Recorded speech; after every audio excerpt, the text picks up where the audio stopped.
নবীজি মুস্কি মুস্কি হাসেন, সুবহানাল্লাহ একটু বলবেন না? আমরাও সাহাবীরা নবীজিকে দেখে আমরাও আনন্দ অনুভব করা শুরু করলাম। এক পর্যায়ে বিশ্ব নবীজি একটার পর কবর জিয়ারত করতে করতে এমন একটা কবরের পাশে দাঁড়াইলেন, নবীজি থমকে দাঁড়ালেন, চেহারাটা বিবর্ণ হয়ে গেল, হাসি মাখা মুখ আর নাই, হুজুরের চোখ দিয়ে পানি দরদর করে পড়া শুরু করলো। আমরাও বিশ্ব নবীজির চোখের পানি দেখি আমাদের চোখেও পানি চলে আসলো। আল্লাহর নবীজি বললেন, আমার সাহাবীরা রে, তোমরা তোমার ভাইয়ের জন্য ইস্তেগফার করো রে। আমরা বললাম, ইয়া রাসূলুল্লাহ, আপনি কেন এমন করে কাঁদেন নবী গো? আল্লাহ রাসূল বলেন, আমি যাই কবরের পাশে দাঁড়াইলাম, এই কবরের ভিতরে একজন ব্যক্তি আছে, তার কবরের ভিতরে দাউ দাউ করে আগুন জ্বালানো হয়েছে, আগুন জ্বলতেছে। ওই কবরস্থ ব্যক্তি আমাকে ডাক দিয়ে বলে, ইয়া রাসূলুল্লাহ, আমার জন্য সুপারিশ করেন নবী গো, আমি আর সহ্য করতে পারি না। এ সাহাবীরা,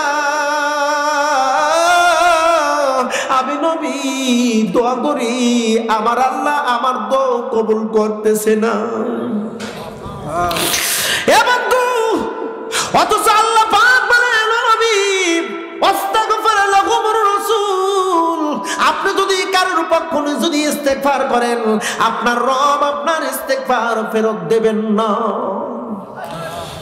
আল্লাহ পাক নিজে বলেছেন কোরআনুল কারীমের ভিতর, আস্তাগফির লাহুমুর রাসূল লাওয়াজাতুল্লাহ তাওয়াবার রহিমা, আপনার রব আপনার ইস্তেগফার ফেরত দেবেন, আপনার ইস্তেগফার কবুল করবে। আপনি যদি কারোর পক্ষ নিয়ে যদি ওকালতি করেন, চিল্লা করি আল্লাহু আকবার, বিশ্ব নবীর দোয়া কবুল হচ্ছে না। সাহাবীরা বলে, ইয়া রাসূলুল্লাহ, কারণ কি? হুজুর আমার বললেন, এ আমার সাহাবীরা, হয়তোবা এই সাহাবী এত বড় অপরাধ করেছে যেটা আল্লাহ কবুল করেন নাই, এই আল্লাহ তাকে মাফ করেন নাই। দেখে তো তার কোন আত্মীয় স্বজন এখনো জীবিত আছে নাকি? যাও যাও ওসমান, তুমি সংবাদ দাও মদিনার ভিতরে। মদিনায় সংবাদ দেওয়া হলো, মদিনাবাসীরা, তোমাদের যার যে আত্মীয় স্বজন জান্নাতুল বাকি কবরস্থানের ভিতরে দাফন করেছো, তোমরা সবাই চলে আসো। সবাই চলে আসলো। বিশ্বনবী যেই কবরের পাশে দাঁড়ানো, এই কবরের পাশে এখনো পর্যন্ত কোনো মানুষের খবর নাই।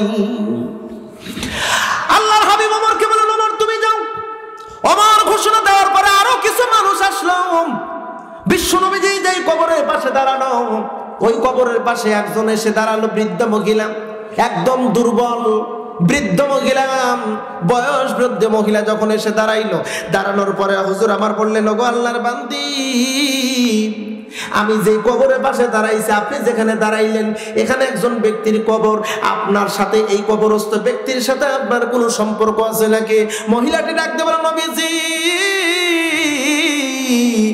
এই কবরস্থানে যিনি শুয়েছেন, আমার নারী সারা ধন, আমার কলিজার টুকরা সন্তান। আল্লাহ রাসূল বললেন, নগো মা, আপনি কি জানেন আপনার ছেলের কবরের অবস্থা কেমন? আল্লাহর বান্দি বলতেছেন, না গো, আমি কেমনে জানবো? হুজুর বললেন, আপনার সন্তানের কবরের মধ্যে আগুন জ্বলতেছে। মহিলাটি শোনা মাত্রই খলখল করে হেসে উঠল, হাসলো সন্তানের কষ্টের কথা শুনে। পৃথিবীতে এমন কোন মা আছে নাকি যেই মা সন্তানের কষ্টের কথা শুনে হাসবে? এমন মা কি খুঁজে পাওয়া যাবে? কথা বলেন না কেন? খুঁজে পাওয়া যাবে না। কিন্তু আল্লাহর বান্দে হাসলো। হুজুর বললেন, আপনি হাসলেন কেন? মহিলা বলতেছেন, আল্লাহ সঠিক বিচার করেছে। মহিলা বলতেছে, সঠিক বিচার হয়েছে। হুজুর বললেন, মা, এমন করে বলতে হয় না, আপনার সন্তানের কবরে আগুন আপনি মাফ করে দেন। বুঝতে পেরেছে আপনার সাথে খারাপ আচরণ করেছে, যার কারণে তার কবরের ভিতরে আগুন। যুবক বন্ধু, কথাগুলো মনোযোগ দিয়ে শোনো। মুসলিম শরীফের হাদিসের মধ্যেও আসছে, এই হাদিসটাও তিরমিজির মধ্যেও এসেছে। আল্লাহ রাসূল বললেন, মা, মাফ করে দাও। মা বলে, রাসূল, আমাকে অনুরোধ করবেন না, আমি আমার সন্তানকে মাফ করব না। আল্লাহ রাসূল বললেন, কেন মাফ করবেন না? মহিলাটা বলে, ইয়া রাসূলুল্লাহ, কি অনেক লম্বা ঘটনা, তবে আমার সন্তান আমার প্রতি যে আচরণ করেছে, ওই আচরণ আমি ভুলতে পারি না নবী গো। আমার সন্তান যখন জন্ম নিল, জন্ম নেওয়ার কিছুদিন পর আমার স্বামী মারা গেল। আমার পুরো যৌবন, কতজন বিয়ে করার প্রস্তাব দিয়েছে, আমি বিয়ে বসি নাই। আমার সন্তানের দিকে তাকায়া সন্তান আমার অ্যাডাল্ট হয়ে গেল, বিবাহ দিলাম। বিবাহ দেওয়ার পরে একটা বউ আসলো আমার বাড়িতে। ওই বউটা ছিল কল্লা। কল্লা কি বোঝেন আপনারা? মানে ঝগড়াটে বউ এসে আমার বাড়িতে আসার পরে বউ আমার সাথে মাঝে মধ্যে কারণে অকারণে ঝগড়া করে। যা ঝগড়া করে তো করে, এটা আবার আমার ছেলের কানের ভিতর ঢুকায় দেয়, মানে বিষ ঢুকায় দেয়। এরকম হয় না?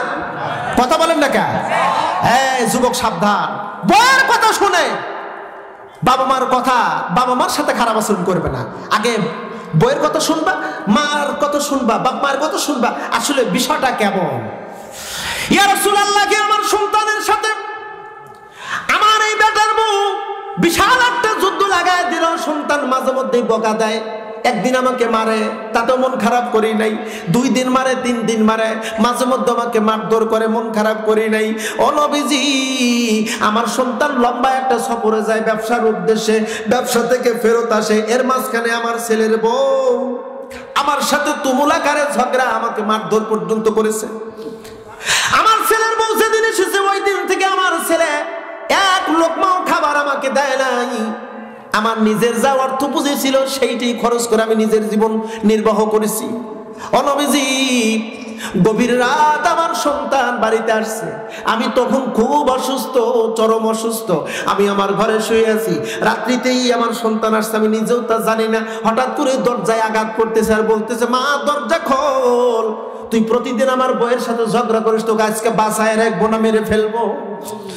আমি বললাম, আমার সন্তান, তুমি আমাকে মারবে ভালো কথা, আমি আজকে খুব অসুস্থ, রাতে তুমি আমাকে মেরো না, সকালবেলা তোমার যত ইচ্ছে তুমি আমাকে মাইরো। ও নবী, আমার সন্তান আমার কথা শুনলো না, দরজা ভেঙে ঘরের ভিতরে ঢুকি, অন্ধকারে এলোপাতারি হয়ে আমাকে মারধর করলো। মারতে মারতে এক পর্যায়ে তার পা দিয়ে আমার শরীরের বাম পা জোরে এত জোরে লাথি মারলো, নবীজি, আমার বাম পা জোরের হাড় ভেঙে গেল। আমি সঙ্গে সঙ্গে বলেছিলাম, রব্বে কারীম, আমার সন্তান যেমন করে পাজর ভাঙে দিল, আল্লাহ তুমি এমন করে আমার সন্তানকে তুমি শাস্তি দিও। আল্লাহ ওই মুহূর্তে আমার দোয়া বুঝি ফেরত দেয়নি, কবুল করেছে, যার কারণে তার কবরের ভিতরে আগুন দাউ দাউ করে জ্বলে। রাসূল বললেন, মাফ করে দেন, যা হয়েছে মাফ করে দেন। বলে, আমি আমার সন্তানকে মাফ করবো না। বিশ্বনবী দোয়া করে, আল্লাহ, আল্লাহর বান্দার অন্তর চোখটা তুমি খুলে দাও। অন্তর চোখ খুলে দিতে দেরি, অন্তর চোখ খুলছে, দেখে সন্তান আগুনের ভিতরে, ডাক দিয়ে বলছে, মা আমি আর পারতেছি না, মা তুমি আমাকে মাফ করে দাও। এতটুকু কথা বলতে দেরি, মা ওই দৃশ্য দেখে আল্লাহু আকবার বলে চিৎকার দিয়ে অজ্ঞান হয়ে পড়ে গেল। জ্ঞান ফেরার পরে বলতেছি, ইয়া রাসূলুল্লাহ, আমার পাঁজর ভাঙা ব্যথা আমি ভুলে গেলাম, আমার সন্তানের এমন কষ্ট আমি দেখতে পারবো না। আপনি আল্লাহ পাকের কাছে দোয়া করেন, আল্লাহ যেন আমার সন্তানের কবরে আগুন যেন বন্ধ করে, কবর যেন জান্নাতের টুকরে পরিণত করে দেয়। মা, এর নাম কি? মা। মার সাথে ভালো আচরণ করেন, ভালো আচরণ করেন, ভালো আচরণ করবেন, কিসমত খুলে দিবে। মা বাবার সাথে খারাপ আচরণ, ভাগ্য, দুঃখ, দুর্দশা আর আখিরাত তো বিনষ্ট। প্রিয় বন্ধুরা, আর কথা বাড়াতে চাচ্ছি না। মুসা আলাইহিস সালাম বিচারটা কিভাবে করলেন শেষমেশ, ওটা কি শুনতে চান? হাত উঁচু করে দেন, কারা কারা শুনবেন? হ্যাঁ, অনেকে হাত তুলে নাই। তাকবীর দেন তো, লিল্লাহি তাকবীর। না, এত ধীরে হলেও হবে না, জোরে সোরে তাকবীর দিতে হবে, লিল্লাহি তাকবীর। আর একবার জোরে সোরে তাকবীর হবে, লিল্লাহি তাকবীর। আলহামদুলিল্লাহ। আমি লিল্লাহি তাকবীর। দিন ইসলাম, দিন ইসলাম।